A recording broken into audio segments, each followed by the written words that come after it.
Just a little disclaimer right here. I'm very sick, and so I'm sorry my voice sounds a bit off. I'm doing this all in one take, so my voice might crack or whatnot. But yeah, I apologize for that. Hopefully, I can go through all the info I wanted to go over, and yeah, hope you enjoy.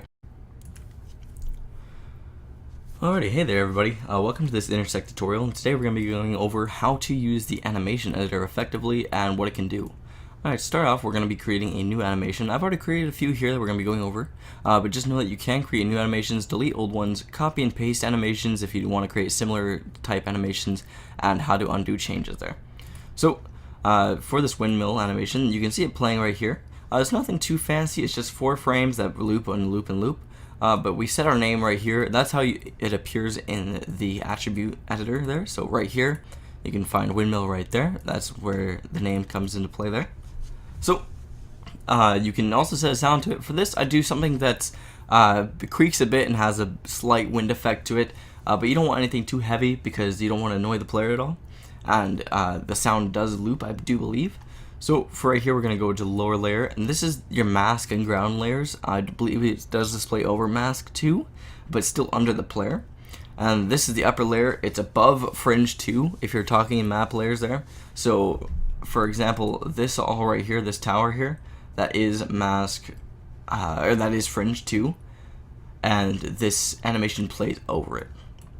So that's really useful, and it can play just over mask 2 as well if you're setting it on the lower layer here, but it will be under the player or any NPCs and whatnot. So most of the time you do want to use this upper layer, but there are some things like if you're casting a spell and you want a little animation to play under your player, like a little magic circle or whatnot, you would choose the lower layer here.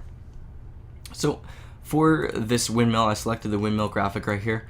It has 1 horizontal frame and 4 vertical frames. That means that it just goes vertical right here, so 1, 2, 3, 4, and that's how it works there. If I had it 1, 2, 3, 4 like this way, then I do 4 horizontal frames and 1 vertical frame. But yeah, it's just depending on your graphic there. You'll want to fit that to size there in your preview window here. Then next you set the frame count, so how many frames you want your animation to play for. For this one, it's just 4. And you can also test your animation by clicking the play/stop upper animation here. And you can see how it works and all that there. This is the frame duration. This is how long it takes between each frame. For the windmill there, I didn't want it too fast because you know it is a medieval windmill, but I still wanted it consistent in the fact that it looks like it's rotating and whatnot. So for that, I just did 150 milliseconds. Loop count is something that you probably use for spells more than anything, as animations on the map itself loop indefinitely. But if you were using a spell that you wanted your fireball to play twice or whatnot, then you would loop that right there. So you can go into each frame in specific and change its settings there. So most of this is having to do with the light editor there, and we're going to take a look at how that works really quick. So up here, the simulate darkness there, you can do pitch black or no darkness at all there. We're going to be going into pitch black there, and we're going to click the play just to see how that works.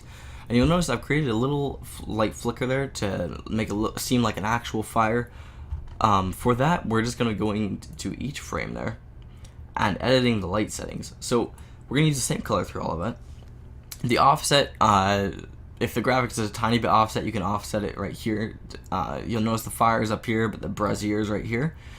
We did -3y, which is up right here. Positive Y will be down, so it made the light just shine from the fire there. Alright, and to do that little flicker effect, we actually change the size throughout every frame. So we start at 130, we change it to 125 in the next frame, and then 120, and then back to 125. And then when it loops, it will go back to 130.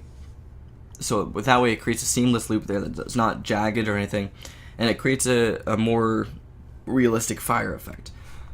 And then you'll notice that we can put, if we change the time here, we can simulate some darkness there, and we'll put the torch out, and now you'll see it creates a light effect on the map there, and it loops consistently. It works pretty well.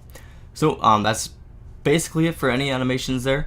You'll notice that you can also set animations via the event system. It's a bit bugged right now in beta 1.4, I believe, or beta 4 point something, beta 4. It's bugged right now, but it does work when you know what the bug is, if that makes any sense. So right here, I set it to be a smoking torch during the day and a lit torch during the night. So you'll notice for here, to make it play one down, so I want the smoking torch during the day, I'm going to have to click the green crystal for right now, and that will select the smoking torch. But yeah, it's just a slight bug. I'm not sure if it's going to be fixed in the next patch or not, but it is workable right now. You just got to know what to do.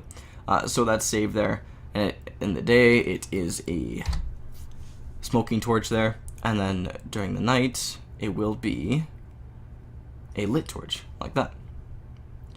Alright, so yeah, you can control animations through events and everything. I'll probably go over in the tutorial on how to do that. But for right now, that is it on animations. Thanks for watching, guys. If you got any questions, just comment below. I'll try to answer them to the best of my ability. Thanks for watching, and hope you have a great day.